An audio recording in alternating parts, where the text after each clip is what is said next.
shall fly this flag to signal my success. And I shall speak fondly of you at your funeral. It's no simple task to deliver a satisfying conclusion to a series, and very few have done it successfully. Assassin's Creed 3, released on October 30th for the PS3 and Xbox 360, took that challenge by the reins and never let go. A massive campaign, brilliant characters, and a compelling narrative all wrap up what has been a truly epic saga, and the fifth true installment of the series leaves fans with plenty to sink their teeth into.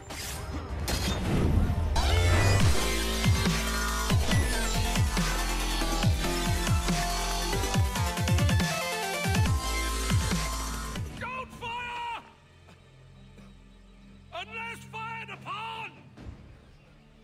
But if they mean to have a war, let it begin here!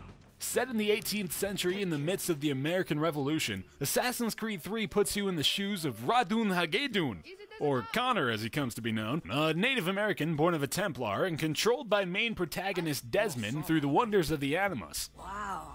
Wow, indeed. Connor's quest begins as a young child who is confronted by Templar leader Charles Lee. What is your name? Charles Lee.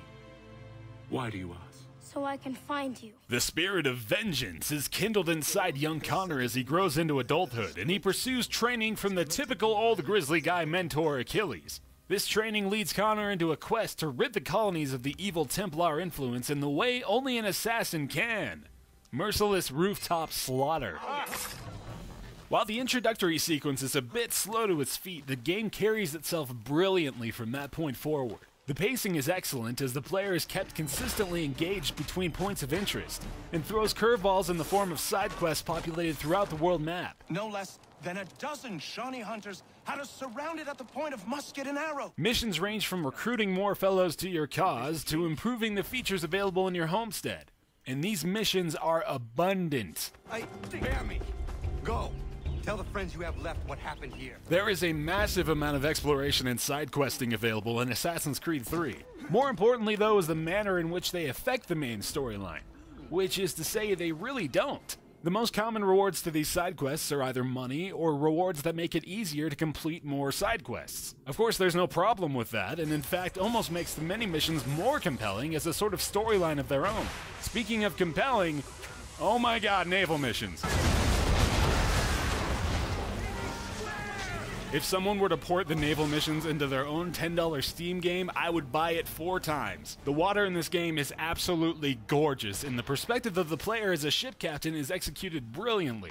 Connor instructs the crew and steers the ship while issuing commands to barrage enemy vessels and evade oncoming fire. The weather engine frequently provides extra intensity to the fray as well. There's no way to properly emphasize just how much pure fun this part of the game is, so I'll just show you a few seconds.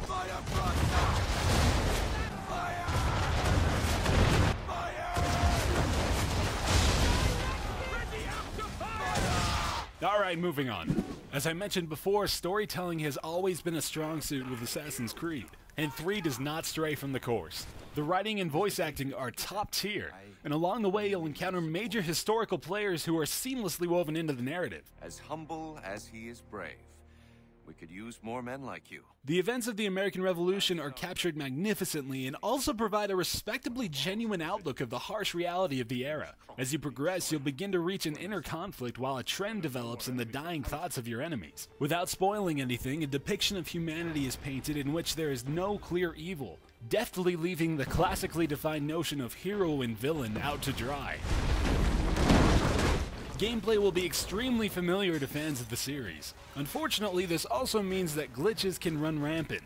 Precision movement is also a common challenge which becomes incredibly frustrating during chase scenes and time-restricted missions. The aforementioned pacing greatness is tattered a bit as well when your horse gets stuck in the geometry while being fired upon by hundreds of British soldiers.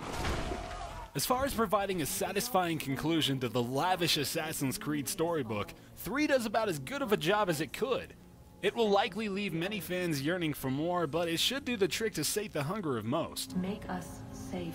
That being said, there is a surprisingly high replayability to be found here, and I found myself diving right back into the thick of the woods as soon as the credits finished rolling. Bottom line, you won't get much more bang for your buck in the gaming market today than you'll get out of Assassin's Creed 3. Allow yourself to be sucked in, and you'll be rewarded with a culminating story, a beautiful world, and a handful of reasons to come back for more. Control issues and glitches remain an obstacle, but one easily overlooked by the true splendor of the content available here. But then again, what do I know? I barely played it. And I'm on a boat!